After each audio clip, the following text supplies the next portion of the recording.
Golden sand பக்தி TV நேயர்கள் அனைவருக்கும் என்னுடைய அன்பான பணிவான ஆசீர்வாதத்தை தெரிவித்துக் கொள்கின்றேன்.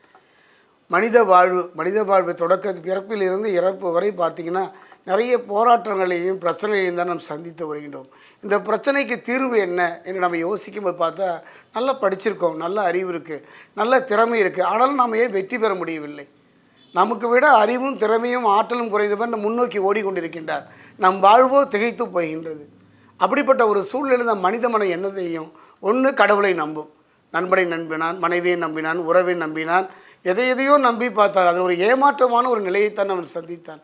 அப்போ அவன் எதை நம்புகிறான்னா இன்றைய காலகட்டம் இல்லை, அன்றைய காலகட்டம் வரை அவருடைய நம்பிக்கை இறைவனை சார்ந்தது, கடவுளை சார்ந்தது. கல்லானாலும் கடவுளாய்த்தான் அவன் மனம் நம்பியது. கண்ணதாசன் சொல்லுவார், கண்ணிலே அன்பிருந்தால் கல்லிலே தெய்வம் வருங்கிற மாதிரி அந்த தெய்வத்தை நம்பினார். காரணம் என்னன்னா, தான் நம்புகின்ற பொழுது நம்முடைய புலம்பல்களையும் அழுகையும் வேதனைகளையும் அந்தரங்கங்களையும் பகிர்ந்து கொள்வதற்கு ஒரு இடம் வேணும். ஒரு நல்ல நண்பன்ட்ட இதை பகிர்ந்தீங்கன்னா நட்பாக இருக்கிற வரைக்கும் சரி, அந்த நட்பு காய்ந்து விட்டாலோ தீர்ந்து விட்டாலோ அதை அவன் பிரபலப்படுத்தி விடுவான். அப்படிப்பட்ட நிலையில தான் இந்த மனம் ஆண்டவனையும் அந்த ஆலயங்களையும் அமைத்து தந்தார்கள். அந்த கோல்டன் சைன் மூலமாக ஒரு நல்ல விஷயங்களை உங்களை சந்திக்கிறதுக்கு ஒரு அருமையான சந்தர்ப்பம். அது மட்டும் கிடையாதுங்க, வெறும் கடவுள் பக்தி மட்டுமே நம் கரை சேர்த்து விடுமானா இல்லை. அந்த பக்தியோடு சேர்ந்த ஒரு அங்கம் தான் ஜோதிடம். ஜோதிடத்தை பொறுத்த வரைக்கும் மனிதனுக்கு தன்னம்பிக்கை தருவது. தெய்வ நம்பிக்கை இல்லாவிட்டாலும் கூட, அந்த தெய்வ நம்பிக்கை இல்லாதவர் கூட அந்த ஜோதிட பிறரை கேட்கும்பொழுதோ பார்க்கும்போதோ உற்று பார்ப்பதை எல்லாரும் என் வாழ்வில் நான் சந்தித்திருக்கின்றேன். அந்த வகையில் பார்க்கும்பொழுது மனித வாழ்க்கை இறைவனை நம்புகின்றது. இது கலியுகம். இந்த கலியுகத்தில் எதை தின்றால் பித்தம் தெளியும் என்று மனிதன் தேடுகின்ற பொழுது ஒரு அற்புதமான சக்தி, என்னுடைய அனுபவங்களைத்தான் நான் பாடமாக தருகிறேன். அந்த வகையில் பார்க்கும்போது ஒரு அற்புதமான சக்தி, காக்கும் சக்தி என்று சொல்லக்கூடிய ஒரு சக்தி தான் பிரத்யங்கரா தேவி. பிரத்யங்கரா தேவியினுடைய பிரவாகம், பிரத்யங்கராவினுடைய அபரிதமான ஆற்றல், நம்மை காக்கும் ஒரு சக்தி. அந்த தேவியை பற்றி தான் இப்போ நம்ம கோல்டன் சைன் மூலமாக நான் உங்கள்கிட்ட பேசுகிறேன். பிரத்யங்கரா தேவி 2 ரிஷிகள், அதாவது பிரத்யங்கரஸ் ஆங்கிரஸ் 2 ரிஷிகள் உட்கார்ந்துருக்காங்க. அப்போ உட்கார்ந்துருக்கும் போது அவங்க மனசுக்குள்ள ஒரு எண்ணம் தோணுது, நம்மை மட்டியே நினைத்து நினைத்து உருகி உருகி நற்கதி அடைவதனால எந்த பலனும் இல்லை, உலக நன்மை வேண்டி நம்ம என்ன செய்யலாம் அப்படின்னு அவங்க யோசிக்கும் பொழுது தான் அவங்க மனதிலே ஒரு தெய்வ சக்தியை உருவாக்குற ஒரு மந்திரம் இருக்குன்னு வச்சுங்களேன். இப்போ ஒரு மந்திரம் இருக்குது, ஓம் நமோ நாராயணாய, ஓம் நம சிவாயா, ஏதோ ஒரு மந்திரங்களாக இருந்தாலும் அந்த மந்திரத்துக்கு ரிஷி இருப்பாங்க, சந்தஸ் இருக்கும், அனுஷ்டுப் இருக்கும். அந்த மந்திரத்தை இப்படித்தான் உச்சரிக்கணும், இப்படி தான் அதை பயன்படுத்தணும், முறைகளெல்லாம் பெரியவங்க வகுத்து தந்திருக்கிறார்கள். அப்படிப்பட்ட ஒரு மந்திரத்தை உருவாக்குகின்றார்கள். அபரீதமான மந்திரம். ஓம் ஷம் பஷஜ்வாலா ஜிக்வே கரால வக்திரே பிரத்யங்கரே ஷம் கிரீம் ஓம் பட். இந்த மந்திரம் பிரத்யங்கரா தேவியினுடைய அற்புதமான ஒரு மந்திரம்.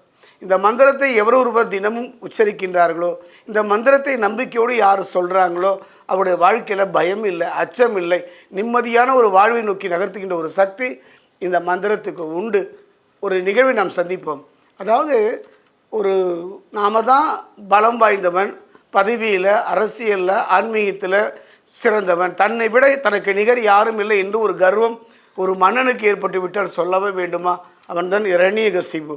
தான் கடவுள், பெற்ற பிள்ளையாயினும் தன்னை அவன் வணங்க வேண்டும் என்று அவன் நிர்பந்திக்கும் பொழுது அந்த குழந்தை சொல்லுது, நீ எனக்கு தந்தை, உன்னை வணங்குகின்றேன், போற்றுகின்றேன், உன்னிலும் உயர்ந்தவன் இறைவன் ஒருவன் உண்டு என்று சொல்லிய பொழுது அந்த குழந்தைகளை அவன் மேலே நம்பிக்கை உருவாக்குவதற்காக கடுமையான தண்டனைகளை தந்த பொழுது கூட அந்த குழந்தை அயர்ந்து விடவில்லை, பயர்ந்து விடவில்லை. அப்போ ஒரு நாள் அந்த குழந்தையை கூப்பிட்டு கேட்குறான், கடவுள் என்று அது எங்கே இருக்கிறது?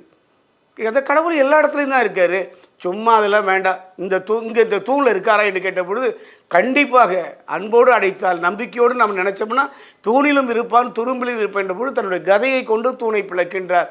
அங்கிருந்து ஒரு தெய்வ சக்தி, வினோதமான ஒரு வடிவம், மனித உடம்பு, சிங்க தலையோடு கூறிய நகங்களோடு கூடிய ஒரு சக்தி வெளிப்படுகின்றது.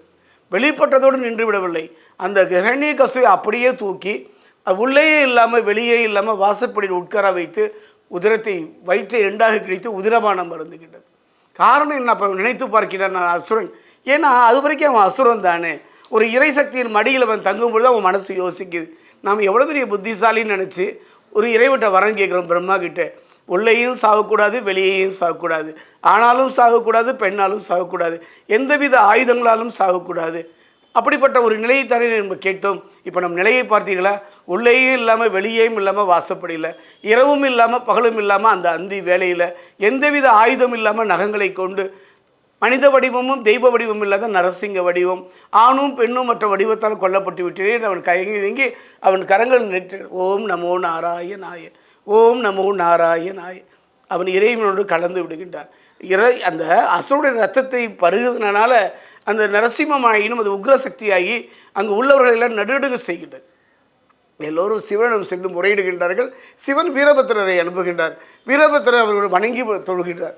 நரசிம்மம் அல்லவா, மும்மூர்த்திகளில் ஒருவன் அல்லவா, கோபம் கொஞ்சம் சாந்தமாகட்டும் என்று கூறிய பொழுது கூட அந்த உக்ரசக்தி நரசிம்மரானவர் அந்த வீரபத்திரரை காயப்படுத்தி விடுகின்றார், கலங்கி போய் விடுகின்றார்.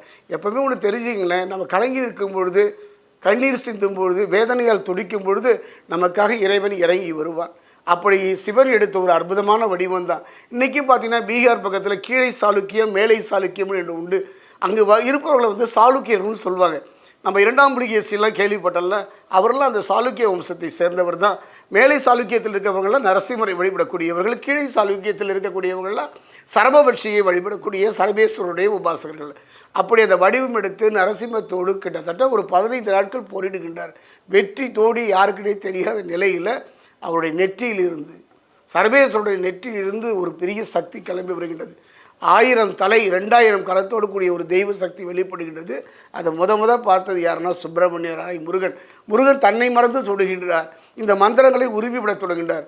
கிருஷ்ணவாசனே சிம்மவதனே மகாவதனே மகாபைரவி சர்வ சத்ரு கர்ம வித்வம்சினி பரமந்திர செய்தினி சர்வபூத தமனி சர்வபூதான் பந்த சர்வ விக்னான் சிந்தி சர்வவியாதி நிகிருந்த சர்வதுஷ்டான் பக்ஷ ஜுவாலா ஜிக்வே கரால பக்திரே கரால தம்ஸ்ரே பிரத்யங்கரே ஷம் கிரீம் ஹூம் பட் நமக என்று தொழுத பொழுது அந்த உக்ர சக்தியானது நரசிம்முடைய உக்ரத்தை விழுங்கி தெய்வ காட்சி அளிக்கிறது. தேவர்களும் எல்லாரும் வணங்குறாங்க. அப்போதான் அந்த பிரத்யங்கர சங்கரஸ் 2 பேரும் தேவி பராசக்தி கலியுகம் பிறக்க போகிறது.